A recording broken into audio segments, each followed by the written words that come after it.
Bonjour à tous, c'est Dermat Audrey. Je commence ce direct, j'espère que vous allez bien. Je suis contente que vous puissiez me retrouver.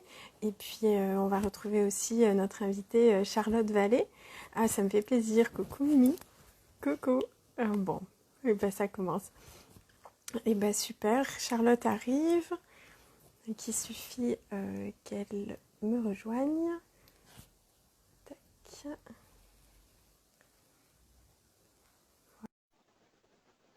En attente. Et ça va partir. Bonjour Charlotte, Hello, comment tu vas? ça va bien et toi?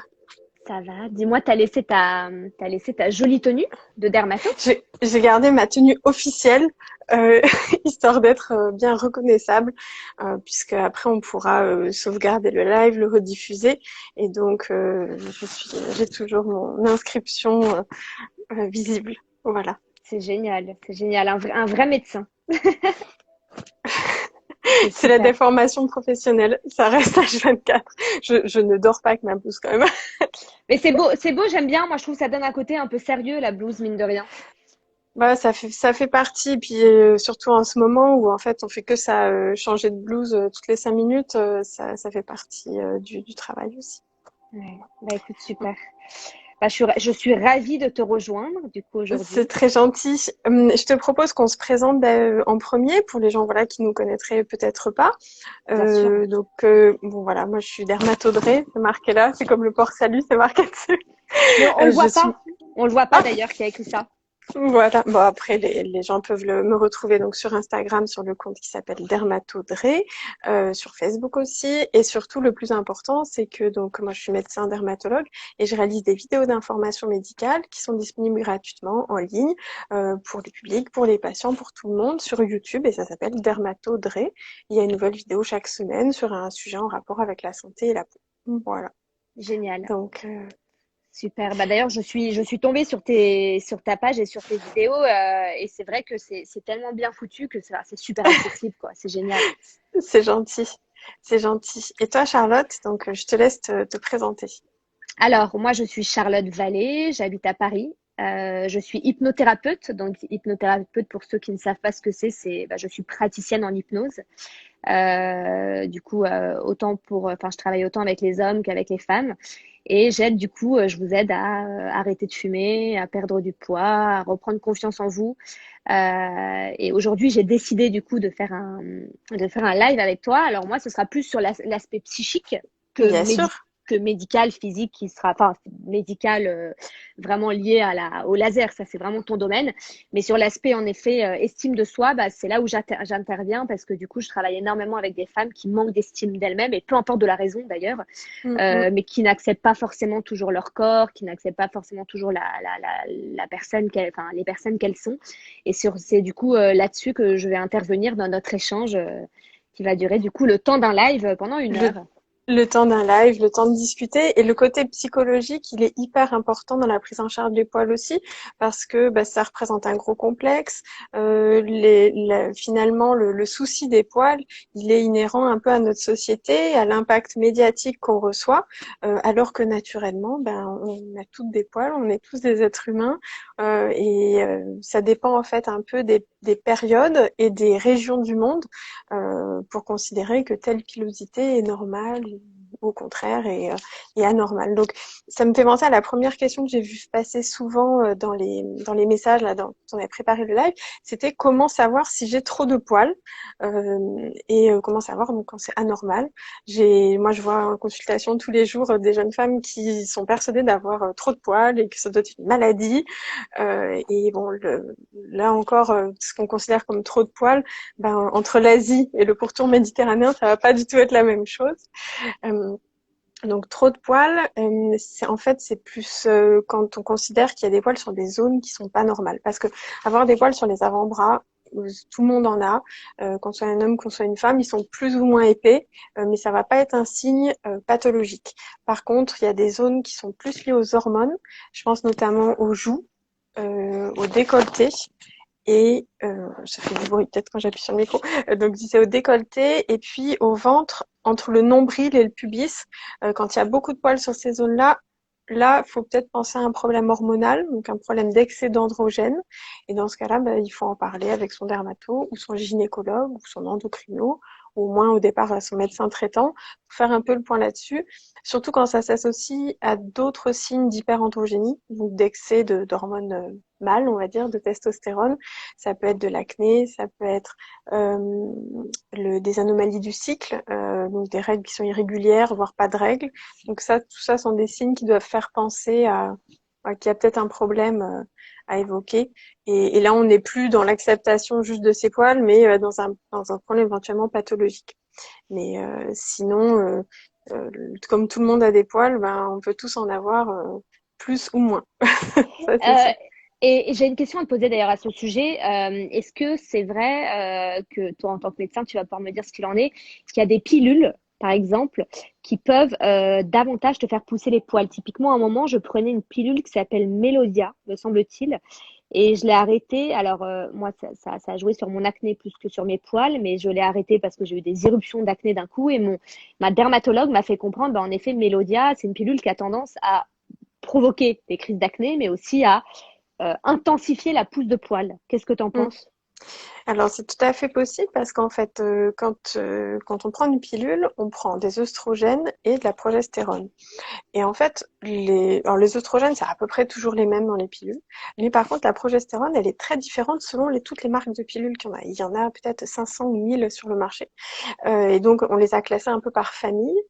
C'est jamais la progestérone naturelle, donc c'est jamais l'équivalent de l'hormone naturelle de notre corps qu'on prend. C'est une progestérone de synthèse qui a toujours des effets un petit peu différents de la progestérone normale. Et parfois, selon les familles de pilules, il y a des effets androgéniques. Donc oui, il y a un grand nombre de pilules qui ont des effets androgéniques, c'est-à-dire qui vont favoriser l'acné, la pousse des poils, la chute des cheveux, etc. Et au contraire, il y a des pilules qui sont anti-androgéniques et qui vont plutôt régler ces problèmes-là. Mais le petit souci qu'il y a avec les pilules anti-androgéniques, c'est qu'elles favorisent plus les problèmes cardiovasculaires, les caillots dans les veines, dans les artères. Donc c'est pour ça qu'il y a eu toute cette polémique avec les pilules anti-androgéniques il y a quelques années, qu'il y en a même une qui a été un peu temporairement retirée du marché, puis remise, etc. Donc on ne peut pas tout avoir. C'était quoi? C'était Soit Diane 35? Tout à fait.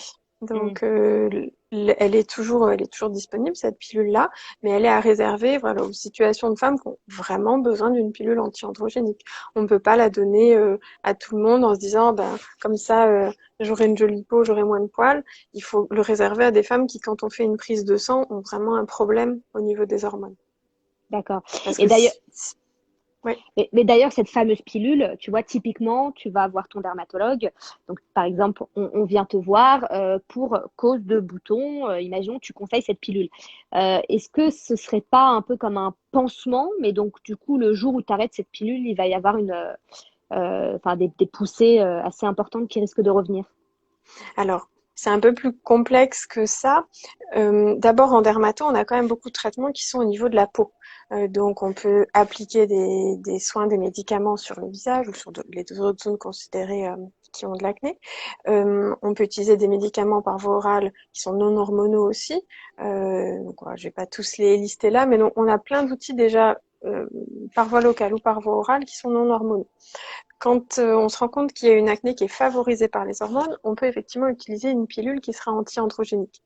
Ça va permettre de passer un certain temps et de permettre au corps en fait de passer du temps lui-même. Et quand on va l'arrêter, mais si ça se trouve, l'hyperandrogénie elle ne reviendra pas. En fait, au cours du temps, au cours de l'exposition à plein de facteurs environnementaux, le statut hormonal il change. Il y a des femmes qui ont une hyperandrogénie quand elles ont 20 ans, elles prennent jamais de pilule de leur vie, et puis à 35 ans, parfois après des grossesses aussi, eh bien il n'y a plus d'hyperandrogénie. Donc, je parle pas des hyperandrogénies hyper sévères qui sont dues à un problème surrénalien, par exemple. Ça, c'est sûr que ça disparaîtra pas. Mais il y a 20% des femmes qui se trouvent avec une hyperandrogénie et donc, ça peut tout à fait passer avec le temps et surtout passer avec les grossesses. Parce qu'à chaque fois qu'on a une grossesse, ça relance un peu les dés au niveau du statut hormonal. Donc, c'est possible que ça disparaisse tout seul après. Donc, Et pour, Et justement, pour revenir sur le sujet des poils, parce que ça reste quand même le sujet de ce live, d'aujourd'hui. d'aujourd'hui exactement, est-ce qu'il est possible que, par exemple, parce que tu souffres d'un dérèglement hormonal, je sais pas, à 20 ans, tu aies des poussées assez importantes de poils et qui finissent par se stabiliser après la trentaine? Est-ce que ça peut Mm. être pareil sur le sujet des poils, outre Oui, que les oui, boutons? Ok. tout à fait. Oui, oui, tout à fait, parce que voilà, le corps change au fur et à mesure des années, et naturellement, de toute façon, les poils, on a tendance à en avoir de moins en moins, au niveau des jambes, au niveau des bras aussi, au niveau des dessous de bras, au niveau du pubis. Et par contre, les seuls poils qui prennent de l'engrais avec le temps, c'est ceux du visage. Au niveau de la lèvre supérieure, au niveau du menton, avec le temps, on en a toutes de plus en plus. Et comment ça se fait? Parce qu'en fait, ces poils-là, ils poussent un peu comme les cheveux. Ils sont malheureusement plus en phase anagène, c'est-à-dire en phase de pousse, qu'en phase télogène. Un poil, c'est constitué de. Bon, déjà, il faut peut-être recommencer par la base. Un poil, qu'est-ce que c'est? Un poil, c'est comme un cheveu, c'est comme du duvet, c'est tout la même structure. Dans chaque pore de la peau, donc dans chaque petit trou de la peau, il y a donc la tige du poil, et en bas, il y a la racine, c'est là où il est attaché. C'est ce qu'on doit arracher quand on épile le poil. Il y a la glande qui fabrique le sébum, qui est attenante à ce canal, on va dire, où se trouve le poil. Et en fait, ce qui va faire pousser le poil, c'est sa racine qui fournit en fait du matériel et qui donc fait pousser le poil petit à petit vers le haut. Et cette phase-là où le poil pousse, ça s'appelle la phase anagène. Cette phase-là, elle a une durée qui est différente selon les poils ou les cheveux. On se rend compte que les cheveux peuvent pousser pendant 5 ans et heureusement, on n'a pas les poils des aisselles qui peuvent pousser en continu pendant 5 ans. Donc les poils ont une durée de phase qui est différente selon les endroits. Et donc les cils, par exemple, on voudrait jamais avoir des cils qui fassent 20 centimètres de long, ce serait hyper gênant pour voir. Donc les cils, ils ont une phase anagène qui est très courte, donc ils poussent et puis en fait ils restent stables et ils tombent spontanément. Et à contrario, les poils au niveau du visage, ils sont un peu comme les cheveux, ils ont tendance à pousser, à pousser. C'est pour ça que enfin les hommes peuvent avoir une barbe hyper longue, ce qu'on peut pas avoir avec des poils de jambes ou des poils de dessous de bras, c'est pas possible. C'est parce que les phases ne sont pas les mêmes. Donc malheureusement, ouais, les poils du visage, eux, ils sont bien compétents. Donc tu penses que peu importe enfin, on aura toutes des femmes, on aura toutes enfin en tant que femme des poils assez présents et assez encombrants après un certain âge. Bon, ça dépend, j'imagine, de ta couleur Oh, de cheveux, de. oui, ça dépend de la capacité de poils de chacun, mais toutes les femmes ont quelques poils au niveau du visage à partir de 50 ans. Mais à partir de la ménopause, il faut être honnête, ça peut être un ou deux, ou ça peut être plus et représenter une gêne. D'accord. Et qu'est-ce que tu préconises justement pour et uniquement pour les femmes qui souhaitent enlever tous ces poils? Alors, moi, ce que je préconise, parce que c'est une technique que je réalise, c'est de faire du laser, parce que c'est sûr que ça marche très bien, surtout si les poils sont foncés. Donc, le laser, il faut toujours le faire quand les poils sont encore foncés et qu'ils sont pas devenus blancs, parce que c'est pas, enfin, à 60 ans, malheureusement, quand il y a autant de poils blancs que de poils noirs, c'est râpé, c'est trop tard. Le laser ne verra que les poils noirs, donc c'est un peu dommage. Parce que sinon, comme technique, on les connaît toutes, hein. Il y a le rasoir, la crème dépilatoire, le fil ou les disques à poncer aussi, bon, qui reviennent un petit peu au rasoir aussi. Et puis, enfin, le fil, quand c'est bien fait, ça peut être presque être une épilation, mais bon, c'est encore un autre sujet. Et puis sinon, il y a la cire, les épilateurs électriques, et puis il y a aussi ce qu'on appelle les home devices, c'est-à-dire les petits appareils de lumière pulsée qu'on peut avoir à la maison, qui donnent des impacts de lumière pulsée qui sont beaucoup plus faibles que ce qu'on peut faire en cabinet, même en institut. Il y a certaines esthéticiennes qui ont des lumières pulsées aussi. Donc là, on arrive dans un débat un petit peu litigieux parce que les lumières pulsées sont quand même des appareils qui sont très proches des lasers. Normalement, ce sont des appareils qui devraient être réservés à l'usage médical pour éviter les risques de brûlure, ou au moins pour que ce soit un médecin qui gère s'il y a une brûlure. Bon, là, voilà, c'est un autre sujet. Mais le plus efficace et le plus durable, effectivement, c'est le laser pour l'épilation, que ce soit pour le visage ou pour d'autres zones. Et qu'est-ce qu'il faut alors justement, quelles femmes auront la possibilité de faire du laser et dans quel cas justement ça devient contraignant ou carrément impossible? Alors, c'est possible de faire du laser quasiment pour tout le monde. Le laser, ça marche très bien quand la peau elle est très blanche et que les poils sont très noirs. Là, on est le plus efficace. Alors, je vois passer dans les messages épilation électrique à l'électrolyse aussi. Oui, c'est une petite digression. L'épilation électrique, ça se fait encore de moins en moins. Ça se fait surtout sur les poils blancs restants. Donc, comme je disais, quand il y a du laser, quand on essaie de faire du laser et puis qu'il y a la moitié des poils qui sont blancs, donc qui sont pas vus par le laser, on peut électrocuter chaque racine de poil.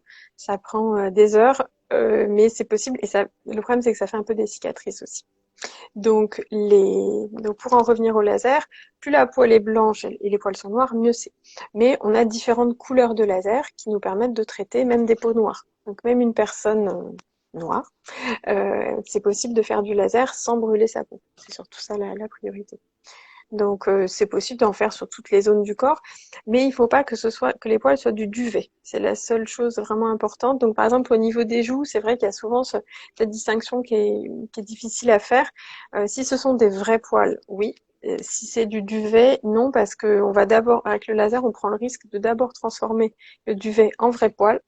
Et après, on pourra les épiler. Donc, il y aura toute une phase un peu moyenne où en fait, la personne va être plus embêtée qu'avant avec on appelle ça une repousse paradoxale. Donc, c'est En fait, pas sur le duvet, quoi. c'est ce que je me disais parce qu'à titre personnel, je fais du laser du coup chez une dermatologue à Paris. Et en fait, à terme, là, ça y est, je commence à atteindre, je crois, 5 ou 6 séances et ça repousse de temps en temps, mais finalement, en effet, ça Ça a paraît bien être marché. ça a très bien marché, mais ça paraît être du duvet ce qui Ah, repousse. d'accord. Alors oui, là, c'est pas pareil. Ce qui repousse, c'est très fin parce qu'en fait, au fur et à mesure des séances, le poil devient de plus en plus fin. Parce que comment ça fonctionne, en fait, le laser? Le laser, c'est de la lumière, comme la lumière du soleil. Et donc, pour donner une comparaison, si on va dehors en plein soleil avec un t-shirt noir, en fait, le t-shirt noir, il va absorber la lumière du soleil qui arrive dessus et il va convertir en chaleur, diffuser en chaleur en dessous, au niveau de notre peau, cette énergie de lumière qu'il a captée. Pour le laser, c'est pareil. Le laser, donc, c'est une lumière, un flash qui est très vif et très rapide. Les poils qui sont noirs, qui sont foncés sur la peau, vont absorber cette lumière et en fait, ils vont convertir en chaleur ce qui est en contact, c'est-à-dire la chaleur au contact de la racine. Et en fait, ça va cautériser, ça va brûler la racine au niveau de chaque poil. Donc, au fur et à mesure des séances, la racine, elle se fait brûler, c'est comme si elle prenait un peu un coup de marteau. Donc, au cycle pilaire suivant, elle dit, oh, je vais quand même essayer de refaire un poil. Oh, elle essaye d'en faire pousser un. Il pousse plus doucement. Il a un diamètre plus petit parce que la racine, elle s'est fait abîmer. Et puis au fur et à mesure, on répète les séances. À chaque fois, paf, on remet un coup de marteau sur la racine et elle arrive à fabriquer un poil qui est de plus en plus fin. Donc c'est pas vraiment un poil de duvet qui risque d'être stimulé par le laser. Là, au contraire, c'est comme une sorte de cicatrice à l'intérieur de la racine qui fait qu'elle arrive plus à fabriquer un vrai gros poil. Elle peut fabriquer que un petit poil très fin. Et Et donc nous, alors est-ce que dis-moi, tu penses, pardon. enfin d'ailleurs, c'est pas ce que tu penses, c'est en tant que médecin, est-ce que c'est à vie ou il se peut qu'il y ait des repousses parce qu'un choc hormonal un jour ou après la grossesse ou j'en sais rien. Alors oui, l'épilation laser, on dit qu'elle est très durable, mais elle n'est pas définitive. C'est-à-dire que une zone où on a obtenu presque, on va dire, zéro poil, il reste plus que 5% des poils. Au fur et à mesure, avec le temps, 5 ans, 10 ans plus tard, eh bien, il peut y avoir une petite repousse. Donc, on peut se retrouver avec peut-être 20% des poils, alors qu'avant, on n'avait que 5% des poils qui étaient présents au départ. Donc, ça reste en général une bonne efficacité. Si ça représente une gêne esthétique à nouveau, on peut refaire une ou plusieurs séances, mais c'est vrai que c'est pas 100% pour toute la vie. Ok. Et pour répondre à quelques questions, est-ce qu'il y a déjà eu des cas de cancer de peau? Non, Euh, pas spécialement. Le laser, c'est de la lumière visible. Donc déjà, en soi, c'est un rayonnement qui n'est pas cancérigène, contrairement aux UV. Donc, il n'y a pas eu spécialement d'augmentation des cancers de la peau avec l'association du laser. Le laser, c'est un procédé médical qui est utilisé depuis 35 ans, donc on commence à avoir un bon recul là-dessus. Ce qu'on fait quand même par prudence, c'est qu'on évite de faire des impacts laser sur les grains de beauté. Non pas que ça puisse les faire dégénérer en mélanome, mais parce que les grains de beauté, ils contiennent beaucoup de mélanine. Donc en fait, si on fait un impact laser sur un grain de beauté, comme il y a beaucoup de pigments dedans, bah, ça va le brûler. Ça va faire une zone de brûlure pile sur le grain de beauté. Donc, c'est pas ce qu'on veut. Nous, on veut enlever les poils. Donc en fait, les grains de beauté qui contiennent une touffe de poils, ça, on peut pas les traiter au laser. D'accord. Petit aparté d'ailleurs sur les grains de beauté, c'est drôle, j'ai énormément de grains de beauté qui poussent depuis 2-3 ans, des nouveaux grains de beauté, même en plein hiver. Donc je sais que le soleil bah, a tendance à faire sortir des grains de beauté, mais ça m'arrive même en plein hiver. C'est dû à quoi? Parce qu'en fait, c'est pas le soleil que tu as reçu sur les semaines ou les mois précédents, c'est le soleil cumulé sur toute la vie. Donc, le plus souvent, les taches qui apparaissent passé 25-30 ans, ce sont plus des grains de beauté, ce sont plutôt des taches solaires. Donc, nous, on voit la différence à la loupe, c'est pas tout à fait la même architecture, et ça correspond en fait à du dépôt de pigments en excès ou des mélanocytes, les cellules qui forment le pigment, dispersées aussi en, en nombre un peu plus important sur une portion, mais ce sont pas des vrais grains de beauté. C'est rare d'avoir des nouveaux grains de beauté à l'âge adulte qui poussent. Tout est possible en médecine, mais c'est rare. Et ça correspond en fait, les taches solaires, c'est plus le soleil cumulé sur toute la vie que l'hiver ou l'été. D'accord. Et du fait que ce soit pas des vrais grains de beauté, comme tu disais, du coup, peut moins cancérigène, ou ça n'a rien à voir? Alors non, donc ces tâches-là, elles signifient que les tâches solaires, elles signifient que le capital soleil, il a été consommé. Donc c'est le témoin, c'est un peu le signal d'alarme, le gyrophare qui se met en route pour dire on a consommé tout notre capital de réparation. Donc là, bah, on commence à faire n'importe quoi avec la mélanine. On en met partout, on met des taches. Voilà, donc c'est le témoin le signal d'alerte. C'est pas la tâche en elle-même qui va dégénérer, mais l'ensemble de la peau commence à envoyer des signaux comme quoi elle peut plus gérer l'exposition solaire. Donc la tâche en elle-même, c'est pas forcément là où ça va dégénérer. Par contre, les grains de beauté, le plus souvent, c'est pas un grain de beauté préexistant qui va dégénérer en mélanome, c'est plutôt une nouvelle tâche qui va apparaître. Quand les gens ont un mélanome, dans 85% des cas, c'était sur une zone où initialement il n'y avait rien. Donc là, moi, par exemple, sur mon bras, j'ai pas de grain de beauté là. Si dans quelques mois, je vois une tache apparaître au milieu, je vais me dire, ça, c'est pas normal, ça peut être un mélanome. Et un grain de beauté, je sais pas si on le voit, un tout petit grain de beauté qui est présent, tant qu'il reste stable, ben, voilà, il fait sa vie de grain de beauté, il n'y a pas de problème. Si par contre il se modifie, donc ça représente 15% à peu près, 15-20% des cas de mélanome, s'il se modifie, ben là ça peut être une dégénérescence. Mais voilà, il faut pas imaginer que tous les mélanomes apparaissent sur les grains de beauté. Le plus souvent, c'est une zone où initialement on n'avait rien. C'est une nouvelle tache. D'accord.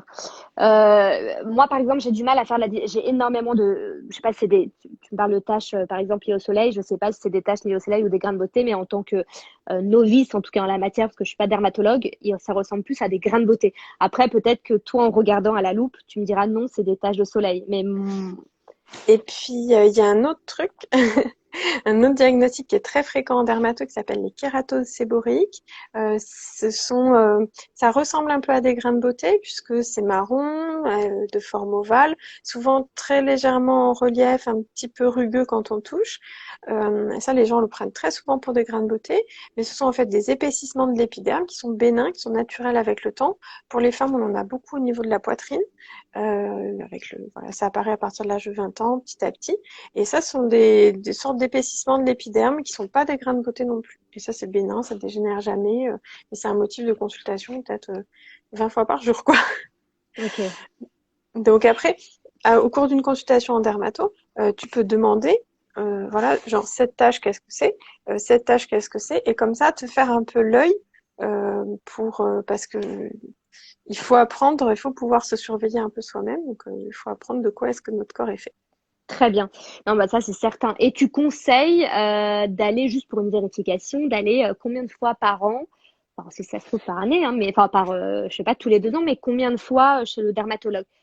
juste pour une vérification, justement des grains de beauté, de ta peau, quoi. Alors, il n'y a pas de rythme préétabli pour les gens qui ne sont pas spécialement à risque. Les personnes à risque de cancer de la peau, notamment de mélanome, ce sont les gens qui ont des antécédents dans leur famille de mélanome. Si vos parents ont eu un mélanome, il faut avoir un contrôle une fois par an, tout au long de votre vie, à partir de l'âge de 15-20 ans. Ça dépend si vos parents ont eu un mélanome très jeune ou plutôt âgé. Donc, si vos parents ont eu un mélanome, votre frère ou votre sœur, voilà, quelqu'un de très proche dans votre famille a eu un mélanome. Si vous avez beaucoup de grains de beauté, à partir de 5 ans de grains de beauté, c'est difficile pour vous de vous surveiller vous-même, vous allez avoir besoin de l'aide d'un professionnel, donc il faut voir un dermato une fois par an. Surtout quand ce sont des grains de beauté qui ont une forme tous un peu bizarre. Ils sont tous un peu bicolores, un peu asymétriques, etc. On appelle ça un syndrome des névis atypiques. Donc ça, c'est quelque chose qui doit vous inciter à consulter une fois par an aussi. Et puis, tous les gens qui ont une autre maladie qui va favoriser les cancers. Je pense par exemple aux personnes qui ont des traitements immunosuppresseurs pour des greffes d'organes, pour du rhumatisme, du psoriasis, etc. Tous ces médicaments qui vont diminuer l'immunité. Elles diminuent l'immunité, les défenses contre les infections, mais aussi contre les cancers. Donc, il faut une fois par an voir un dermatologue. Par contre, pour tout le reste de la population, et ça représente 95% de la population, c'est pas nécessaire d'aller une fois par an chez le dermatologue parce qu'on se rend compte que ça embouteille les cabinets et ça nous permet pas en fait de diagnostiquer les bonnes personnes. Donc finalement, on passe du temps, on passe des bons moments avec les gens, mais on passe du temps avec des gens qui n'ont rien. Qui nous posent des questions sur voilà, des petites questions esthétiques, etc. Et en fait, on limite l'accès pour les gens qu'on aurait vraiment besoin. En France, on n'est que 3900 dermatologues. Si on devait faire une fois par an de consultation pour 67 millions de personnes, ça représenterait du travail 7 jours sur 7 pour tous les dermatologues de France et à faire que des grains de beauté. Donc l'acné, on s'en occupe plus, les poils, on s'en occupe plus, le psoriasis, l'eczéma, tout ça, les verrues, on s'en occupe plus, on fait que des grains de beauté. Donc on voit bien que c'est pas possible que tout le monde voit un dermato une fois par an. Il faut un peu cibler. Il faut surtout s'auto-surveiller. C'est-à-dire, voilà, se regarder un peu et dire, ah tiens, cette tâche, j'étais pas sûre de l'avoir, je vais aller consulter, mais pas dire, bon, de toute façon, j'y vais une fois par an, donc je suis tranquille. Là, ça marchera pas comme ça. D'accord. Et toi, de ton côté, du coup, tu consultes combien de fois par semaine? Enfin, tous les jours, je Non, non, travaille. mais parce que tu travailles 7 jours sur 7? Alors, non, je travaille pas 7 jours sur 7, ça dépend des semaines, mais oui, ça m'arrive de travailler les week-ends aussi, surtout pour les téléconsultations. Là, avec le confinement, il y avait plus de rythme, quoi. C'était le dimanche ou les fériés où la charge de travail a beaucoup, beaucoup augmenté depuis le début du confinement. Mais bon, comme ça. Bien sûr. Et parce que ça a été une période particulière et encore une Oui, fois oui. de renouveau et que voilà, tu t'es adapté à la demande. Non, non, mais je rebondissais sur l'idée que tu disais que si tous autant qu'on est, donc sur les 70 millions d'habitants en France, si on prenait rendez-vous on souhaitait juste tout simplement pour une question esthétique aller voir un dermatologue, ça vous ferait travailler 7 jours sur 7, 7 jours, évidemment. Évidemment, personne ne travaille, enfin, t'es pas censé travailler 7 jours sur 7, mais je me c'est posais pas la question. possible. C'est impossible. De toute façon, en termes de ton système nerveux ne peut pas supporter une Non. capacité de travail aussi grande. Mais c'est pour ça que j'ai rebondi et je me posais la question de toi en tant qu'indépendante, combien de jours par semaine tu travaillais, si en tant que dermatologue, il y avait aussi des mesures à respecter au niveau des horaires. Mais en fait, le temps qu'on passe à la consultation, c'est une partie de notre temps de travail. Mais donc moi, j'ai les consultations, les actes au laser, les téléconsultations, tout l'administratif aussi, parce qu'en tant que profession libérale, on a des heures et des heures de comptabilité, de mails, etc. Et puis, moi surtout, là, une grande part de mon activité, ce sont les vidéos d'information médicale aussi, qui me prennent environ 4-5 heures par jour, parce que je reçois énormément de demandes, de partenariats, je fais des lives, voilà, et c'est un plaisir. Et puis, je reçois aussi beaucoup de messages de gens qui m'envoient en fait des photos des photos d'eux, des photos de leurs cousins, des photos de tout le monde pour avoir un avis, en s'imaginant que c'est le bon endroit pour envoyer un message à minuit. Tiens, si j'envoyais l'entrejambe de mon cousin en photo, le pied de le pied de ma sœur, et je vais obtenir une consultation gratuite bien sûr et à minuit par une dermatologue. Donc ce n'est pas possible et c'est même illégal de répondre à des messages comme ça. Parce que on a des responsabilités au niveau médico-légal qui font qu'on ne peut pas donner du diagnostic, et encore moins de prescrire de traitement par la messagerie d'Instagram. Mais bon, C'est ça, c'est ouais, difficile de filtrer. complètement. Il y a 800 millions, presque un milliard de personnes sur Instagram. C'est énorme. Voilà, après, il y a pas un milliard de personnes qui t'envoient des messages, mais c'est vrai Non, qu'en termes, en tout cas, je n'ai pas encore 1 milliard d'abonnés. peut-être un jour. D'ailleurs, je crois qu'un milliard, ça n'existe pas d'abonnés. Je crois que le maximum, ça doit être 170 millions, ce qui est énorme. Mais par contre, c'est vrai qu'Instagram, pareil, bah, moi, je suis dans le domaine de enfin, des médecines douces, bon, plus liées au psychique. Mais c'est vrai que c'est incroyable, toutes ces personnes qui pensent que, en fait, c'est des consultations gratuites ou alors, enfin, Exactement. qu'on a ce temps-là. En fait, le temps, c'est sacré, c'est l'unité. On s'en est bien rendu compte ces derniers temps. Et en fait, non, on n'a pas ce temps-là. Autant on peut le faire avec le cœur, on est guidé par la joie Oui, du cœur, par la passion de c'est notre ça. métier. Mais en effet, c'est pas parce que parfois, si tu réponds pas ou pas tout de suite ou autre, tu peux avoir plein de points d'interrogation. Bah en fait, non. Encore une fois, l'endroit où tu consultes, ça reste ton cabinet. Et tout ça, c'est du plus. Tout ce contenu que toi, tu fais, par exemple, via tes vidéos, c'est magique, c'est magnifique, mais c'est même généreux. C'est du plus. Et c'est vrai que peu de personnes s'en rendent compte. Que de façon générale, ouais, on n'est pas à leur disposition. C'est Donc ça. ça, Moi, je le c'était une fais de manière bénévole, les vidéos. Donc, enfin, voilà, le temps passé pour la communauté, j'y gagne absolument rien financièrement. Mais ça me fait plaisir et je pense que c'est une action de santé publique d'informer les gens sur comment leur peau fonctionne, comment éviter certaines maladies simples. Encore aujourd'hui, je me suis dit, ben voilà, pour 2, 3 personnes, s'ils avaient suivi un peu les conseils qui sont déjà évoqués, je pense par exemple à la vidéo d'il y a quelques jours sur les soins des pieds, comment éviter les mycoses, les verrues, etc. Bah, juste on n'en serait pas là. Donc, ce sont 2, 3 consultations qu'on aurait pu éviter, des soucis pour les gens. Et donc, je me dis petit à petit, bah peut-être que voilà, si, plutôt que de donner mon message à une personne lors d'une consultation, si j'arrive à ce que ça touche quelques centaines, peut-être quelques milliers de personnes, ce sera toujours ça de prix. Et ça fera son bonhomme de chemin. Voilà. Il faut utiliser les outils modernes comme canaux de communication. On voit trop sur Internet, sur les réseaux sociaux, euh, je vais appeler ça des influenceuses, entre guillemets, qui donnent leur avis sur tel produit sans avoir de compétences particulières.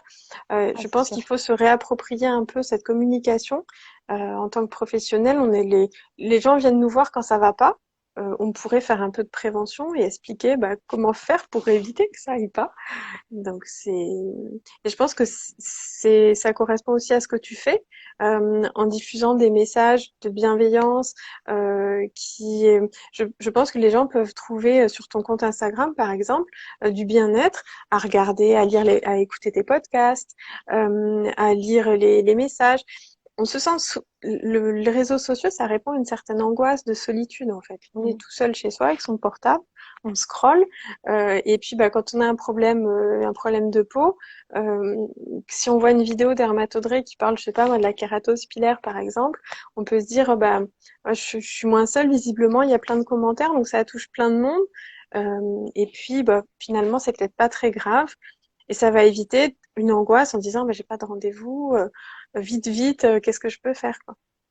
Bien sûr, c'est génial. Et d'ailleurs, il y a de plus en plus de personnes, j'allais dire de femmes, et non, il y a aussi des hommes, et c'est super. Il y a de plus en plus de personnes qui créent des vidéos comme ça liées à une thématique médicale. Alors, pas forcément la peau, ça peut être d'autres choses, mais j'ai remarqué que sur Instagram, et je trouve ça super, j'ai remarqué qu'il y a de plus en plus de médecins qui s'engagent pour justement Mm. apporter toutes leurs contributions et toutes leurs compétences de façon gratuite et surtout accessible à tous. Et je trouve ça assez fascinant parce que je prends conscience du travail qu'il y a derrière et je trouve ça fascinant et je trouve que c'est un geste très altruiste et si seulement à terme Instagram, oui, il y a Léa qui dit que elle aussi. C'est vrai, elle est pharmacienne.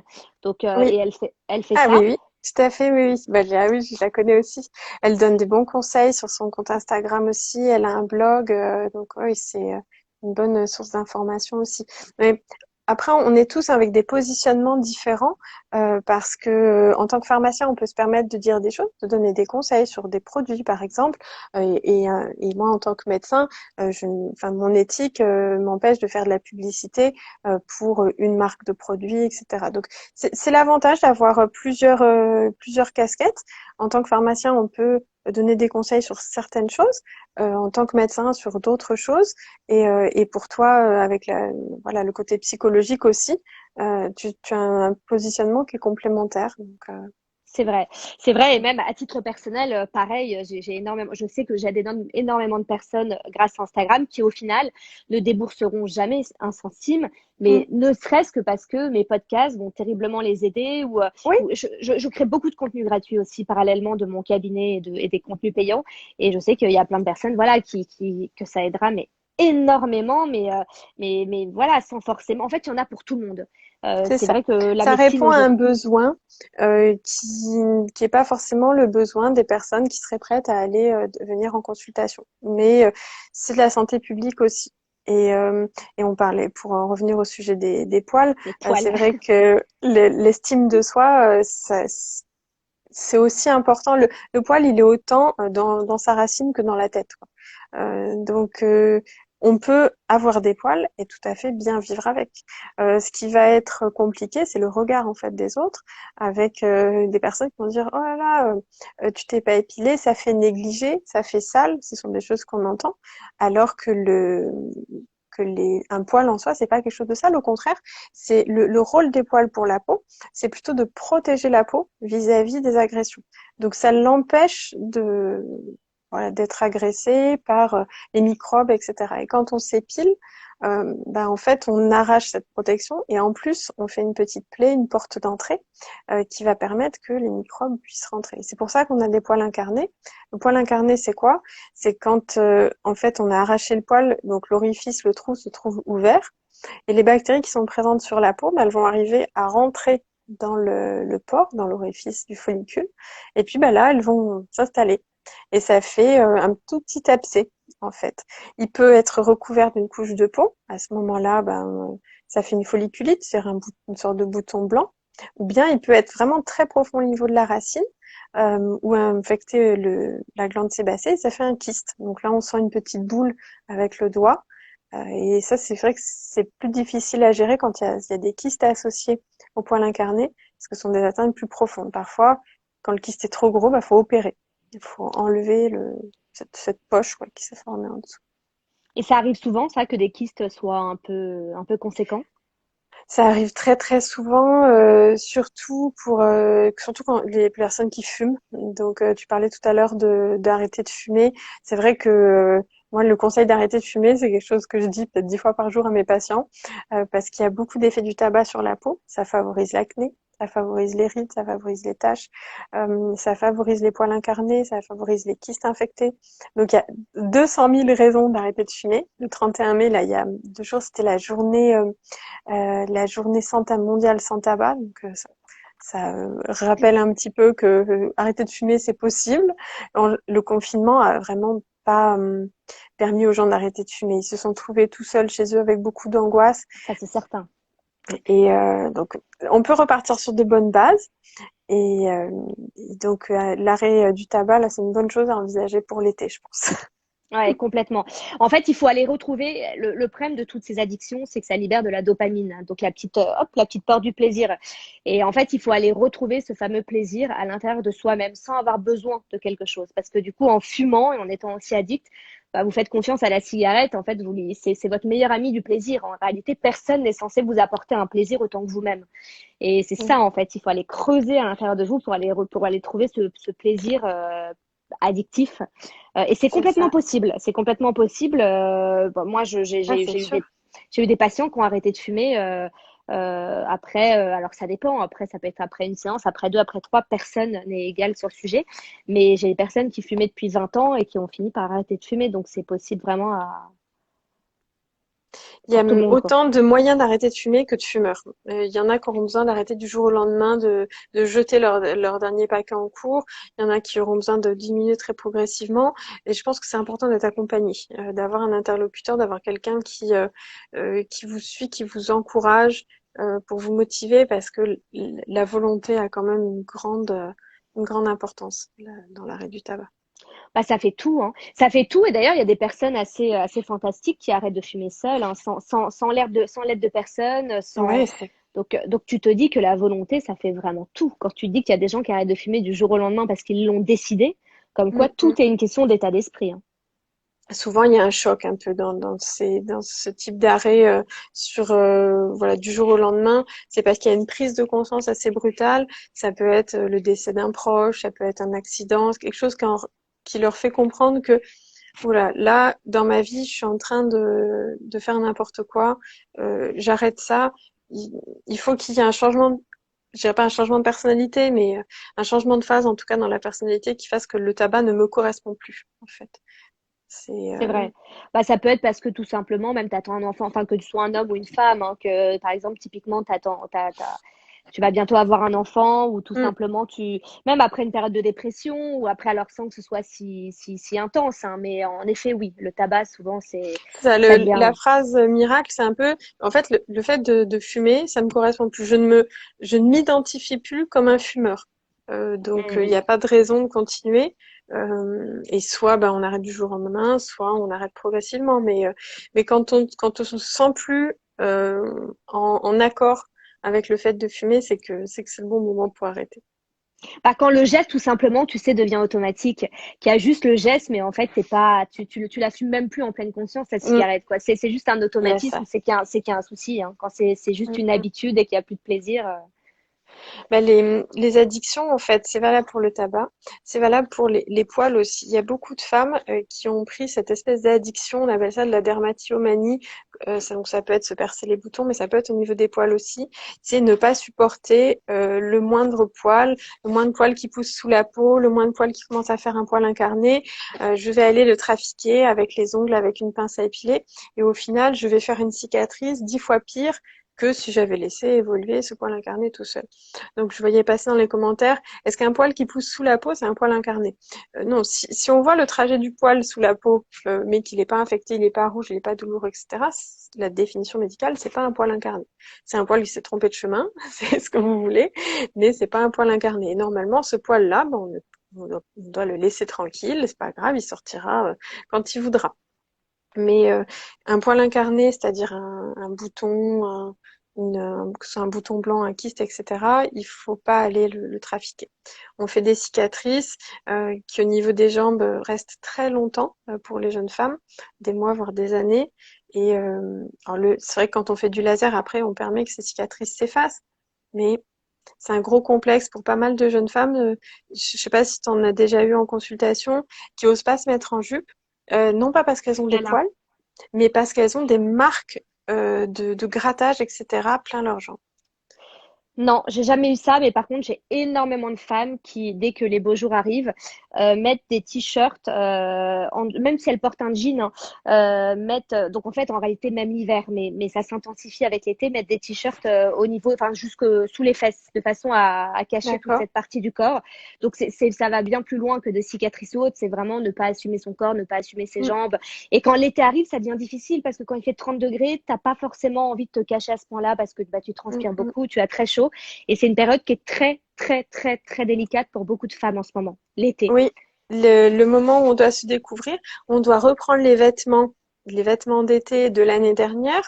Entre-temps, ben, on a peut-être pris du poids. Les Français ont pris en moyenne 2,5 kg pendant le confinement. Donc 2,5 kg, ça peut correspondre à un changement de taille.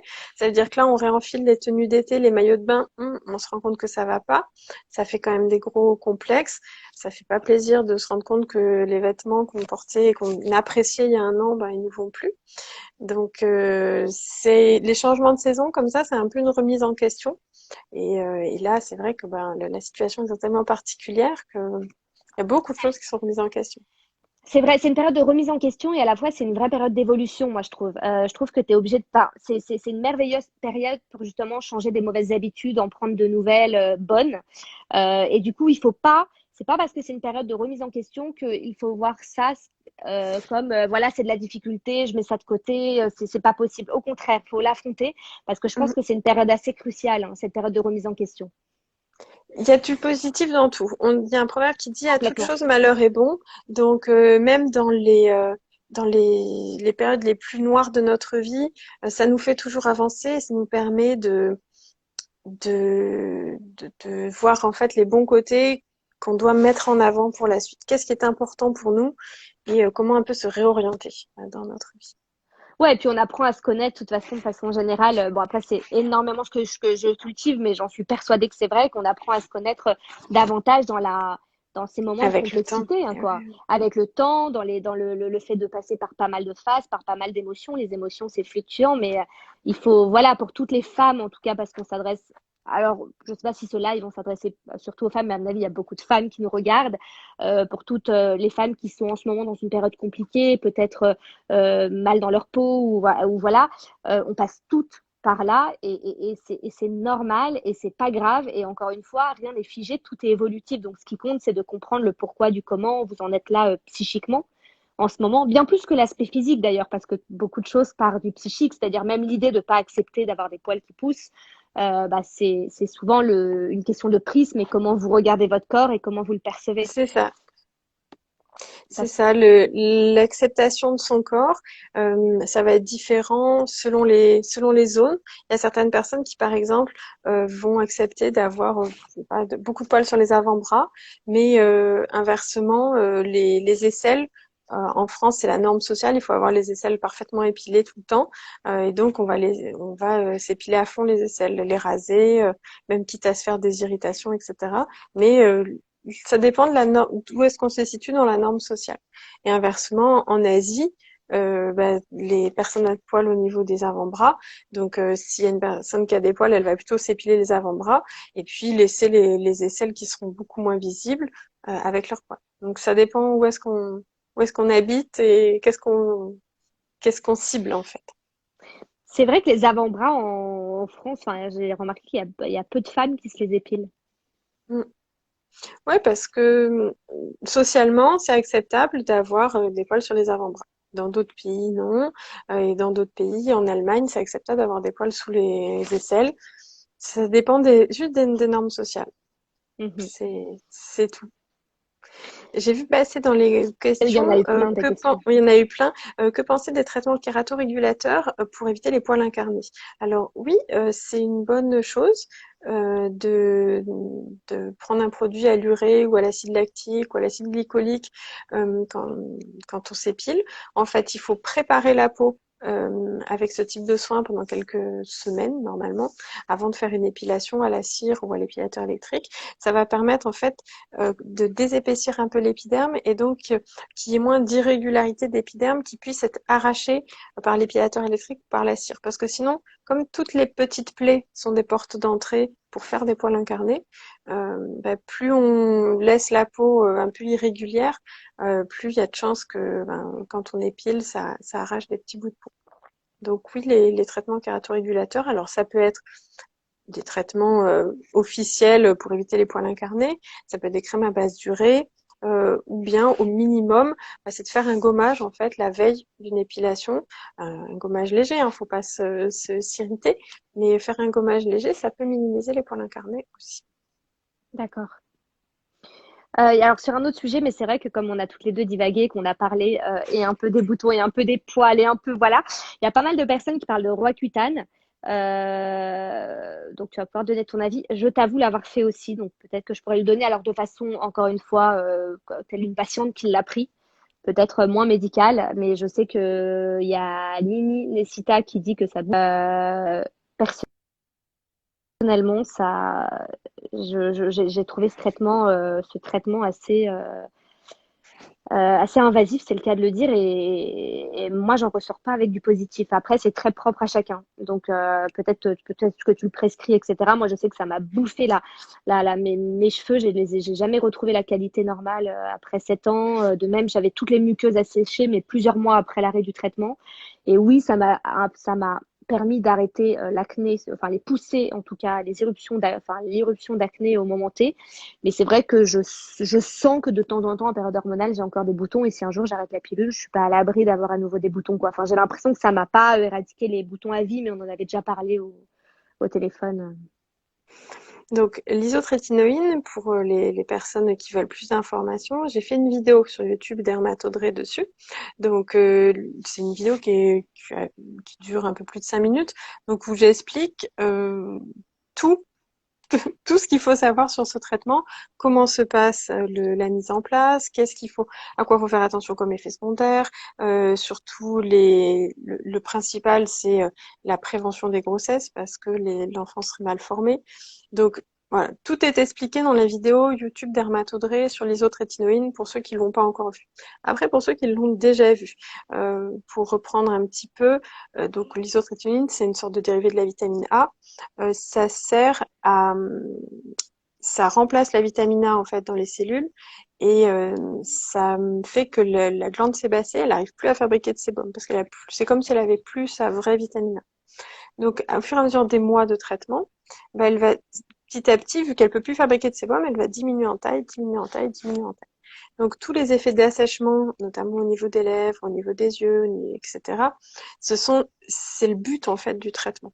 Donc, le but, c'est de freiner un maximum la fabrication de sébum, de telle sorte que quand on relâche le pied sur le frein, bah, la voiture, elle va moins vite. C'est vraiment comme une voiture. Il faut imaginer que quand on a de l'acné active, la voiture, elle accélère, elle accélère, elle accélère. L'isotrétinoïne, ça va mettre un grand coup de pied sur le frein pendant plusieurs mois. Et puis après, ben voilà, on a ralenti, ça va mieux. Ça n'empêche pas que, bien sûr, s'il y a toujours une prédisposition hormonale pour l'acné, ben, la voiture, elle peut reprendre de la vitesse petit à petit, mais on ira toujours moins vite qu'avant. Donc, il y aura, après une cure d'isotrétinoïne, dans 98% des cas, il y a moins de boutons qu'avant. On est déjà plus tranquille. Mais oui, peut-être que 10, 20 ans après, si le corps il a envie de refabriquer de l'acné, ben heureusement, hein, c'est pas un médicament qui détruit les glandes qui fabriquent le sébum. C'est juste un frein en fait temporaire. Le but c'est de freiner à fond pendant plusieurs mois pour que quand on enlève le pied de la pédale de frein, ben, la voiture elle réaccélère pas tout de suite. Donc, on parle je vois dans les commentaires des effets sur le moral. L'acné en soi, c'est quelque chose qui retentit beaucoup sur le moral, sur la qualité de vie, sur l'estime de soi. Le risque suicidaire, il est vraiment augmenté chez les jeunes qui ont de l'acné. Donc, même sans parler d'isotrétinoïne.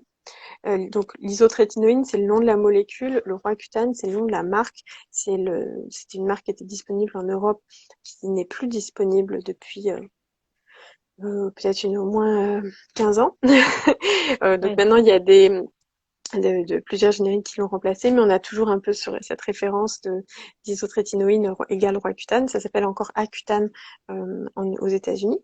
Et donc, ce médicament-là, normalement, quand on le prend, l'acné va mieux. Donc, si la baisse de morale, elle était due à l'acné et tout ça, normalement, on doit retrouver le sourire. Moi, j'apprécie d'avoir des patients en consultation chaque mois qui arrivent avec le sourire et qui arrivent en me disant je suis content, j'ai moins de boutons, oui, oui, je continue le traitement. Ils sont motivés pour le faire. Et moi, bah, en tant que médecin, je suis fière de participer à à ce projet-là pour eux. Si par contre, ils ont l'impression d'avoir le moindre effet secondaire qui dépasse ce qu'ils peuvent gérer, que ce soit au niveau de la sécheresse, au niveau d'autres effets secondaires possibles, de maux de tête, etc., on peut diminuer le traitement ou on peut l'arrêter. Le but, c'est pas de se rendre malade avec un médicament. Si les gens ils sentent que ce médicament il leur correspond pas, eh ben, on l'arrête.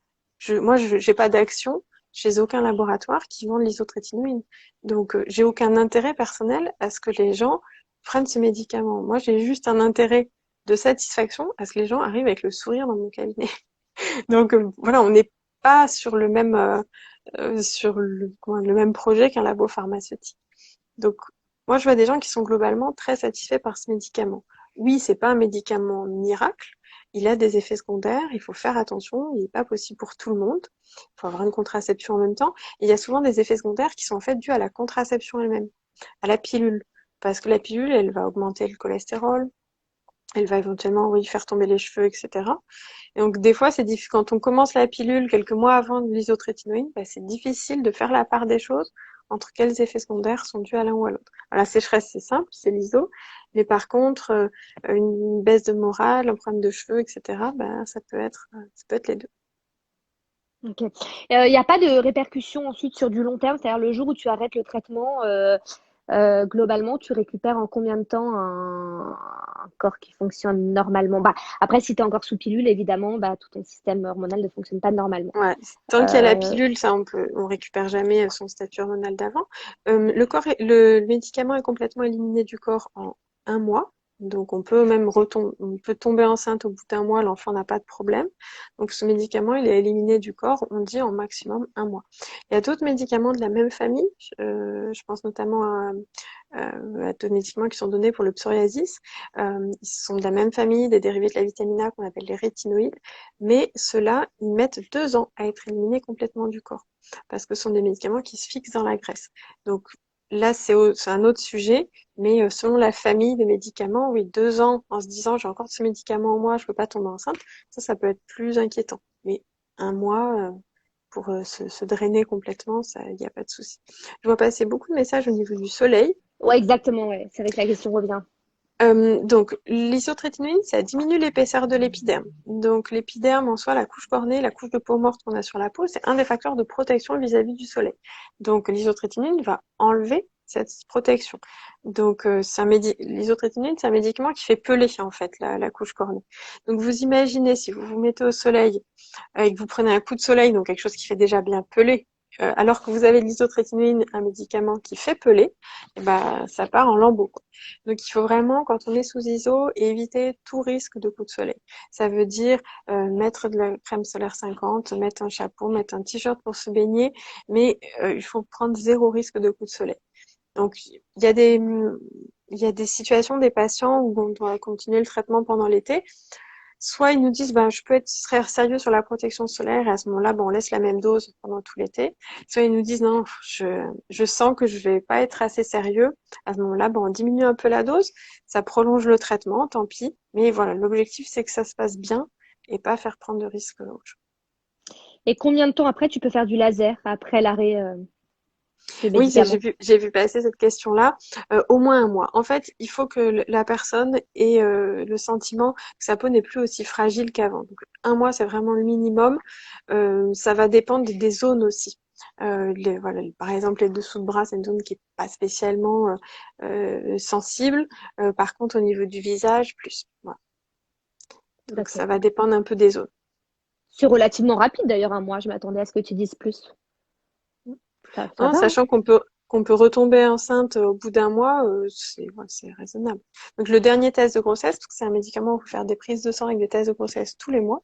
Le dernier test de grossesse, il se fait 1 mois après la prise de la dernière capsule. Et après, voilà. D'accord. Et pour en revenir au poil, du coup, bah, ça, à mon avis, il n'y a pas de réponse toute faite, mais combien de séances de laser nécessaires pour enlever les poils pour un jeune homme? Pour un jeune homme. Alors, ça dépend sur quelle zone, en fait. Et ça dépend quel est l'objectif pour enlever les poils. Il y a beaucoup d'hommes qui viennent au laser pour enlever les zones de poils qui font beaucoup de poils incarnés. Je pense notamment à la barbe au niveau du cou. Des zones qui sont rasées tous les jours et ils ont beaucoup de boutons, de folliculites là. Donc, en fait, là, l'objectif, ça va être non pas d'avoir zéro poil sur la zone, mais d'avoir suffisamment peu de poils pour avoir besoin de se raser là qu'une fois par semaine, par exemple, et suffisamment fin pour plus avoir de poils incarnés. Donc là, on fait déjà juste 4 séances et on obtient une bonne efficacité sur les boutons. Mais il n'y a pas zéro poil. Donc voilà, faut faire un peu la distinction. Par contre, si c'est sur une zone où alors là, je vois le jeune homme qui nous dit, c'est au niveau des bras entre l'épaule et le coude. Donc, voilà, au niveau des bras. Alors, c'est une zone qui est peu demandée pour les hommes, là. On sait que les épaules, ça on nous demande souvent. Les épaules, ça fait partie des zones qui sont un petit peu résistantes et puis surtout qui sont contraignantes à faire parce qu'on se retrouve avec des grandes superficies. Mais c'est possible, on dit 8 séances à peu près pour obtenir un bon résultat. Le but, c'est pas forcément d'obtenir zéro poil, mais d'obtenir une zone où il y a plus de complexe en fait. Vous avez plus à vous demander ah mince, je vais pas mettre un t-shirt trop court parce qu'on va voir mes poils, etc. Ok. Et quel moyen d'épilation quand on a du psoriasis actif sur une zone, c'est difficile de l'épiler. Et au contraire, quand on l'épile, on risque de réactiver l'inflammation du psoriasis. Donc, quand on a du psoriasis sur les jambes, bah, j'avoue que c'est un petit peu compliqué parce que bah, si on rase, on arrache les petites peaux mortes du psoriasis. Si on épile, on fait des portes d'entrée et on stimule aussi le psoriasis. Donc, c'est pas évident. Il faut mieux d'abord bien traiter le psoriasis, tout simplement. Ça peut mettre 1 ou 2 mois avec des produits à base de cortisone, de vitamine D, etc. Mais c'est la priorité. Alors justement, comment tu le traites? Il y a un jeune homme qui demande les Comment médicaments traiter les quoi? plus Le classiques. psoriasis? Du psoriasis? Alors, le traitement en première intention, c'est des produits à base de cortisone et de vitamine D à appliquer localement. On ne donne pas de cortisone en comprimé pour le psoriasis. Et puis, je vois que on est reste 26 secondes. Donc après, il y a d'autres médicaments en Waouh, comprimé ou en injection qui sont possibles pour le psoriasis, mais qui sont qu'en deuxième intention. Et donc, je crois qu'en fait, on a beaucoup parlé et qu'il faut qu'on oui, dise au revoir. Et moi, je vous dis à bientôt sur YouTube.